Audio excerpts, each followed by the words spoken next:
What's going on, guys? Just going over the brand new guys today, coming at you some more Kingdom Hearts 3 action, my friends. In this video, I'm going to be reading through every single secret report, all 13 of them, and you guys can actually acquire the secret reports for yourself by completing every single battle gate in the game. There's 14, but you only get 13 secret reports, so the 14th one is just a really powerful item. If you guys want to know the locations for that, I have a guide on my channel. Otherwise, without further ado, my friends, let's jump into this. I'm going to be reading it for the first time myself. I've only read actually report number 3, but I'm going to read it to you kind of like an audiobook, I guess you could say, and we'll go through it together. So without further ado, my friends, let's do this. Secret report number 1, recollections. Am I alive? I awoke in a cell alone until the researchers came with their tests and their prodding to uncover my identity. I had no answers to offer them. 4 friends and a key. That is the sum total of my memory. I cannot even recall my name. I was simply called X there. My only solace was the time I spent talking with the 2 boys who would visit from time to time. One day, a man came to take me from the prison. I could not see him for the darkness, save that he wore an eye patch. Even now, years on, I feel no closer to understanding who I am or what I am. May my heart be my guiding key. Unknown. Secret report number 2, Mark of Mastery Journal. Some days have passed since I set off on my journey to prepare for the Mark of Mastery examination. Ericus asked for leave to undertake the same pilgrimage, but apparently I'm to be first to tour the worlds written of in the old fairy tales. Until a few short years ago, I'd known only my own world, a speck of land surrounded by sea.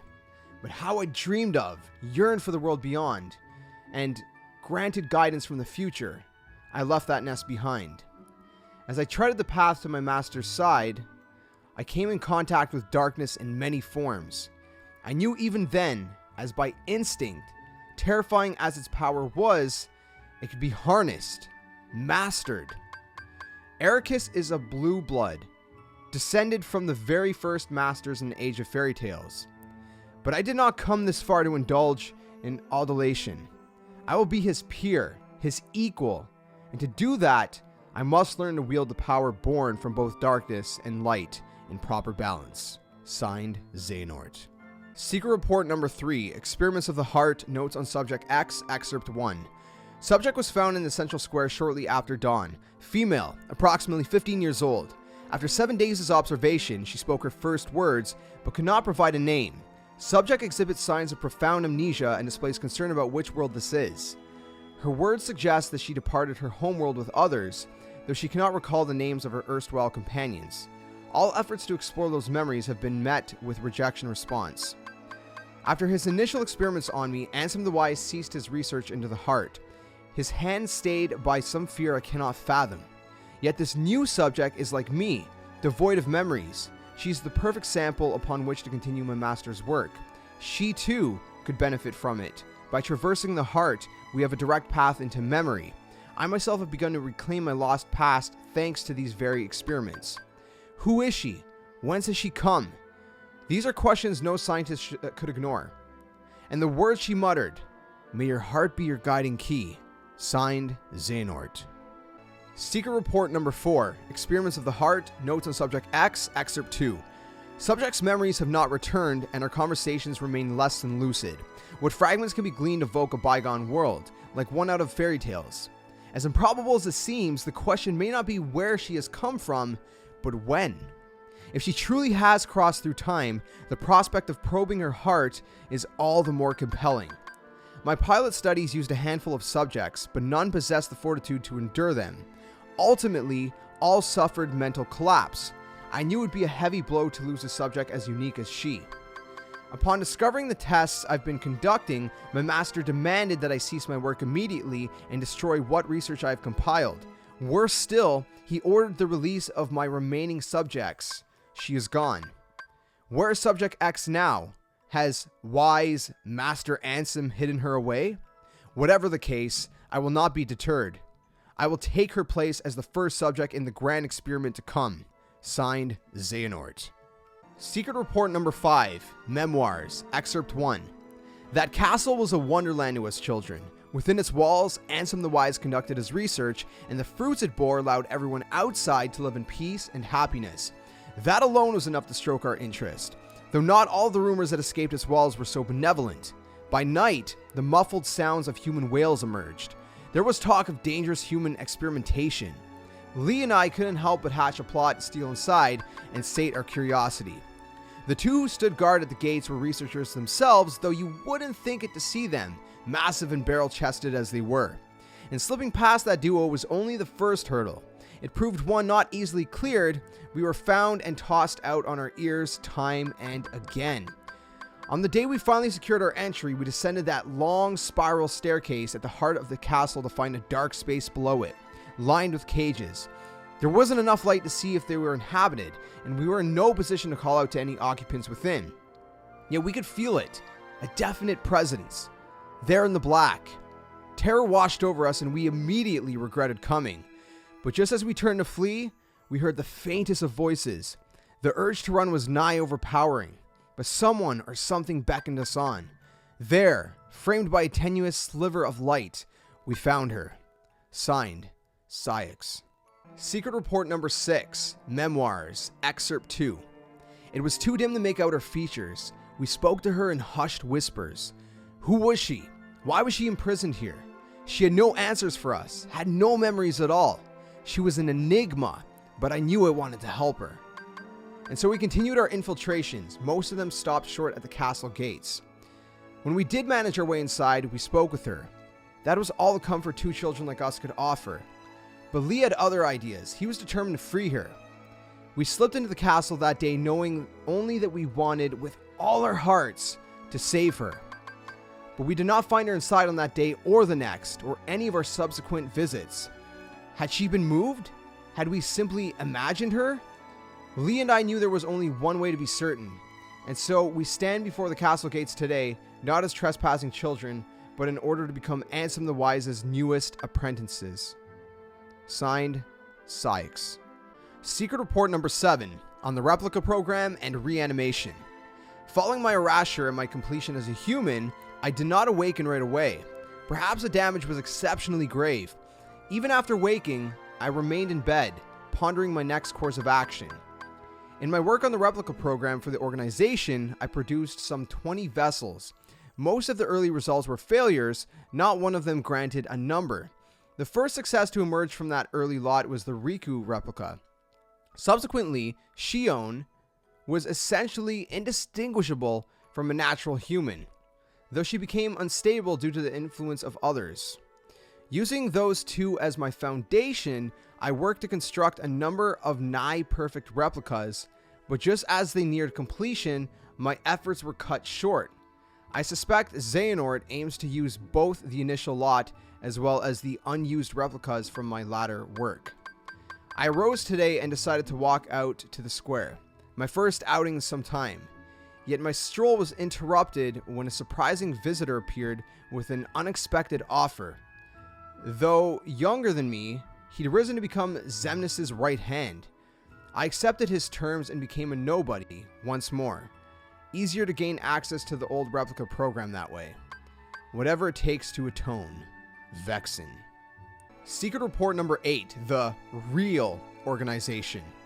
Xehanort seeks to gather 12 vessels, which, together with his true, actual self, he considers the Real Organization 13. Now that he has the numbers he needs, Demix and I are being treated as reserves.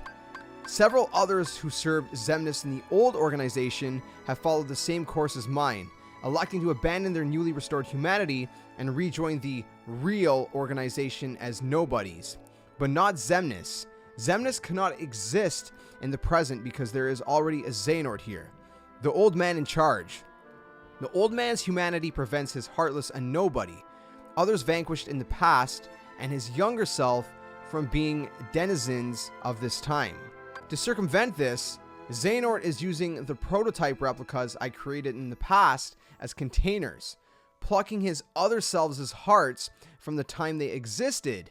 Xehanort ordered me to refine the prototypes, to make them closer still to the real thing, perfecting my creations so they may house true flesh and blood humans suits my own purposes as well. All that remains for my atonement is to devise a way to pass on as many of the vessels as I can to those who truly deserve them. Signed, Vexen. Secret Report number 9, Ansem Code Conspectus, Excerpt 1. I've pored over the data my master entrusted to Riku. Here, I offer my preliminary conclusions. Within Sora's heart are 3 compartmentalized boxes, each containing the heart of another. One box holds Roxas, another holds a second heart that has been with Sora nearly as long, the third has held its heart for much longer. These hearts have melded with Sora's and no longer have voices of their own. Any attempt to mechanically extract them could prove as dire for Sora as what caused him to become a Heartless in the first place. First, a vessel for each heart must be readied. Then, a spark of some sort is required to induce its waking. Obviously, the ideal solution is to restore each heart to its own body, but whatever the case for the 2 unknown individuals, Roxas possesses no such thing. The same is true for Naminé, who we believe resides in Kairi's heart. Still, if alternate bodies can be secured for them, all their hearts require to be awakened is that spark, people they cared for and who cared for them, who can show them the way home. Complete and perfect digitalization of the heart is impossible. We can only hope to partially reconstruct it. Thus, I see no way forward but to extract the hearts we so desperately need directly from within Sora. Fortunately, the data stored in Twilight Town contains a near-perfect record of the memories of those who lived there, and for Roxas and Naminé especially, this is crucial. Signed, Yenzo. Secret Report number 10, Ansem Code Conspectus, Excerpt 2. As for how to contain their hearts, the only conceivable option is the replicas. If we transfer in the digital memories from the Twilight Town archive, the replicas should be able to reconstruct each individual's human appearance with near-perfect results. Then, their hearts need only the right spark to wake them, so they may find their way out of Sora and Kairi and into those newly made bodies. The replica program was truly revolutionary, but it was incomplete at the time of the old organization's dissolution. Without Evan, how are we to further the research? We need at least 3 replicas, one for Roxas, one for Naminé, and one for the unknown storeway within Sora's heart. These are difficult quandaries, but as I work through my master's data, I find myself remembering the taste of ice cream. When I was a boy, he would bring me some when we took walks together. There will be time to regret my betrayal later, but for now, my focus must be on restoring Roxas and Naminé and proving my master had good intentions. Signed, Yenzo. Secret Report number 11, Observations, Excerpt 1. I have seen it through. The Keyblade War unfolded exactly as written on the lost page. Now, the Keyblade the master entrusted to me must be bequeathed to another. 5 Union leaders have been chosen from the surviving dandelions. I will pass the Keyblade to one of them and then continue watching the future unfold. Yet it seems that someone has pulled the old switcheroo. One of the 5 is an imposter, someone the master did not choose. They represent a virus in the program he so carefully wrote. The virus has begun a strange undertaking, a reckless plot to allow the 5 to escape into another world line. Surely such a thing can't be possible. We're talking about the same trick that allowed the dandelions to transfer to other world lines after the Keyblade War. But these children are no masters. They haven't the means. Unless, of course, a certain lady of magic summoned here from the future knows more than I do. The whole Union leader thing was supposed to be by the books. Are these new events just another phase in the Master's grand plan? Signed, Unknown. Secret Report number 12, Observations, Excerpt 2. Even on a world line with no Keyblade War, peace is but a dream. In the absence of us and our Master, a darkness arrived. One that shall surely lead the world to yet another demise. Amid the chaos, I bequeathed my Keyblade to one of the Union leaders. Just as the Master instructed, I watched as the 5 were sent to another world line, at no small cost, ensuring the line of Keyblade wielders will live on. And now, Keybladeless, I must depart this land to fulfill my final task. This means casting my own body aside and sojourning my heart in vessel after vessel, as many as it takes. But I will continue gazing upon each passing era, one unto the next. In time, be it years or decades, centuries or millennia, I will meet the 5 once more. Somewhere in this cyclical history of bequeathings, a chosen one will appear and reenact the Keyblade War. When this scapegoat arrives and takes my Keyblade in hand, that will be the time to take the stage and finish my role. The Lost Masters will awaken. Signed, Unknown. Secret Report number 13. Observations, Excerpt 3. It seems this body, this name, will be my last. The lives I have lived over the ages could fill volumes, but for now I must focus on what matters most. The Keyblade has been successfully passed down, generation to generation, and it seems a Keyblade master devoted to the darkness may finally arise. Until now, I've watched over the course of events from a distance. Perhaps a time has come to intervene. I need only play the role of a fool desirous of the Keyblade's power. I will don the mask of his ally in order to keep watch over my Keyblade from close by. The Gazing Eye, a Keyblade forged from the eye of the Master of Masters. He passed it to me, and as I have the others, and through it he can see the future. All that will ever come to pass. Spanning the ages in body after body, life after life, my task has been to keep vigil over the eye as it passes from hand to hand. It has been a long time, longer than I can express. But now, at last, the Keyblade War has begun, and Kingdom Hearts will open. A true and complete Kingdom Hearts. Born of the clash between darkness and light, I will soon be reunited with my old companions, and in that moment, my long vigil will reach its end. He will return. Signed, Unknown. Well, my friends, that concludes our reading of all 13 secret reports. I hope you liked that. I hope you enjoyed it. I hope the commentary was easy on your ears. Some pretty insane stuff in here. Obviously, the last 3 reports are talking about Lushu, aka Xigbar. Again, if you're watching this video, I would hope that you would finish the game by now, because obviously there's some spoilery stuff in here. But it's pretty crazy. Some really, really interesting stuff. Let me know what you make out of it all in the comment section below. I really find the 13th one most interesting, especially how it ends. He is saying that the Master of Masters will return.